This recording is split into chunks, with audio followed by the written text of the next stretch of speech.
اے رب کیا فرماتے ہیں؟ فرمایا اخدمی من خدمنی، اخدمی من خدمنی، اخدمی من خدمنی۔ اے دنیا تجھے آرڈر ہے، میں رب تجھے آرڈر دے رہا ہوں، حکم دیتا ہوں، کیا؟ اس کی نوکرانی بن جا جو میرا نوکر بن جائے۔ سبحان اللہ، یہ آرڈر ہے دنیا کو، اس کی نوکرانی بن جا، خادم بن جا۔ میرا رب کہتا ہے اے دنیا اس کی خادم اور نوکرانی بن کے رہ جس کو، جو میرا خادم ہے، جو میرا نوکر ہے۔ اور آگے سخت کہا وَاسْتَخْدِمِي مَنْ خَدَمَكِ، پھر تو اس کی مالکن بن جا جو تیرا نوکر بنے، جو تجھ تیرے اندر لگ جائے، جو مجھے بھول جائے وہ تیرے اندر لگ جائے، پھر کیا کر؟ تو اس کی سردار ہو جا۔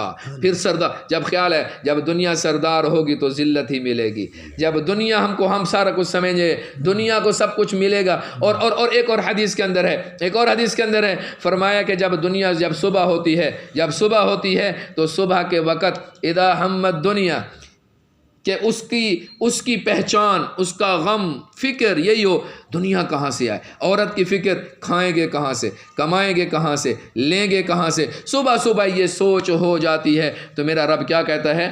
کیا کہتا ہے؟ میرا رب کہتا ہے کہ میں اس کی پیشانی کے اندر، پیشانی پر دو آنکھوں کے درمیان، پیشانی پہ میں فقر کو لکھ دیتا ہوں، فقر کو لکھ دیتا ہوں۔ ہاں، اس لیے میں رب نے کہا تفرغ لعبادتی، تفرغ لعبادتی، میرا نوکر بننے میں اپنے آپ کو فارغ کر، میری عبودیت میں، میری عبادت کرنے میں اپنے آپ کو فارغ کر۔ پھر کیا کروں گا؟ پھر کیا کروں گا؟ کہ میں تیرے ہاتھوں کو برکتوں سے بھر دوں گا۔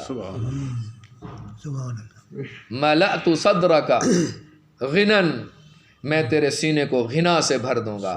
کیا ہے غنا؟ کیا ہے مجھے یہ بتاؤ؟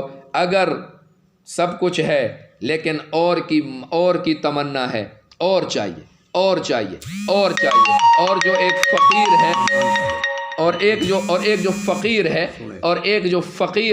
جو فقیر ہے وہ بھی مانگتا ہے نا، اس کے پاس جتنا ہے، اس کے پاس، فقیر کے پاس نہیں ہے وہ بھی مانگتا ہے، ایک کے پاس ہے وہ بھی اور کی تمنا کرتا ہے، تو دونوں میں کیا فرق ہے؟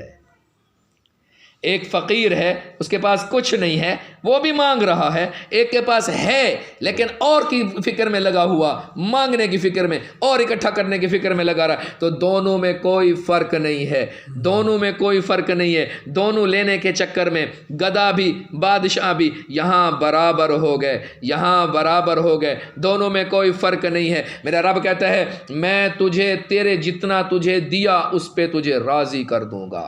ملأت صدرک غنن، میں تیرے سینے کو غنا سے بھر دوں گا، غنا سے بھر دوں گا۔ جیب میں روپیہ نہیں ہوگا لیکن دل شاد ہوگا، گھر کے اندر کھانے کو کچھ نہیں ہوگا لیکن عورت کا دل شاد ہوگا، خوشی ہوگی۔ آج دیکھتے نہیں ہو نرم گدے موجود ہیں، سردیاں ہیں، ہیٹر موجود ہیں، گیزر موجود ہیں، گرم گرم بستر موجود ہیں، گرم گرم کمرے تو بنا لیے، چادریں گرم اور رضائیاں تو لے لی، لیکن اندر کے دل کو گرما نہ سکے، اندر دل کے خوشی کو لا نہ سکے، اندر کے سکون کو اکٹھا کر نہ سکے۔ وہ خوشی، وہ سکون، الا بذکر اللہ تطمئن القلوب، میری یاد میں ہے، میری، اور الا بذکر اللہ کا امام سیوطی نے اس کا ترجمہ کیا الا بمحمد تطمئن القلوب، بذکر اللہ کا الا بمحمد تطمئن القلوب۔ غور سے سنو، غور سے سنو، غور سے سنو، محمد کی تابع داری کے اندر دلوں کا سکون ہے، سبحان محمد کی تابع داری کے اندر دلوں کا سکون ہے۔ لیکن ہمیں کیا، ہم نے دنیا کو اکٹھا کرنا شروع کر دیا، فیشن بنانا شروع کر دیے۔ کیا فیشن ہوئے؟ آج فلانی عورت نے یہ فیشن کیا، ہم یہ کر لیں۔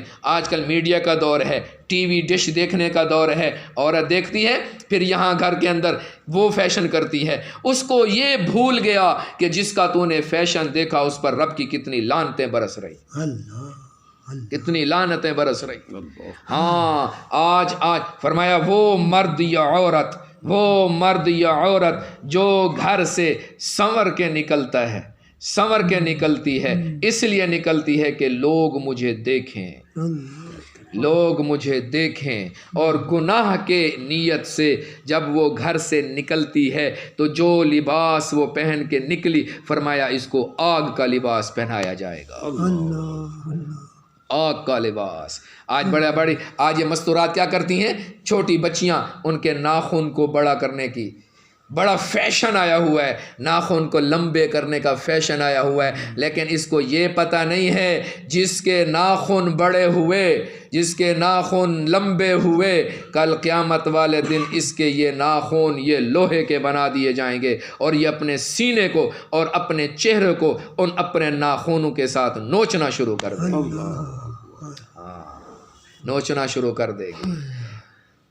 فرمایا کہ جس نے اپنے چہرے کو چھپایا اس کے رب نے موت کے وقت چہروں کو حسین کر دیا، اور جنہوں نے اپنے چہرے کو چھپایا نہیں، رب نے ان کے چہروں کو مرنے کے بعد سیاہ کر دیا۔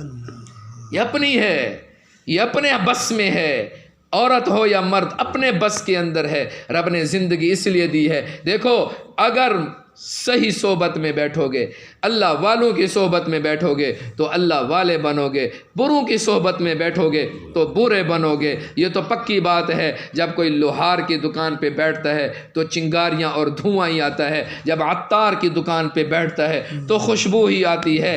قرآن خوشبو ہے، ذکر خوشبو ہے، تلاوت خوشبو ہے، نوافل خوشبو ہیں، نفلی صدقات خوشبو ہیں، زکوٰۃ اور زکوٰۃ کے بارے میں بات آئی۔ یہ عورتیں ہیں سونا اکٹھا کرتی ہیں، اکثر ان کے ہاں یہ مرض، عورت زینت ہے، سونا زینت، لیکن سونا عورت پر اس لیے حلال ہو گیا کہ یہ زکوٰۃ دیں، یہ زکوٰۃ دیں۔ اب یہ کیا کرتی ہیں؟ یاد رکھو ان کے جو اپنی مالک ہے سونے کی، مرد نہیں مالک، عورت جو اپنے سونے کی مالک ہے، زکوٰۃ کا نکالنا بھی اسی عورت کے اوپر ہے۔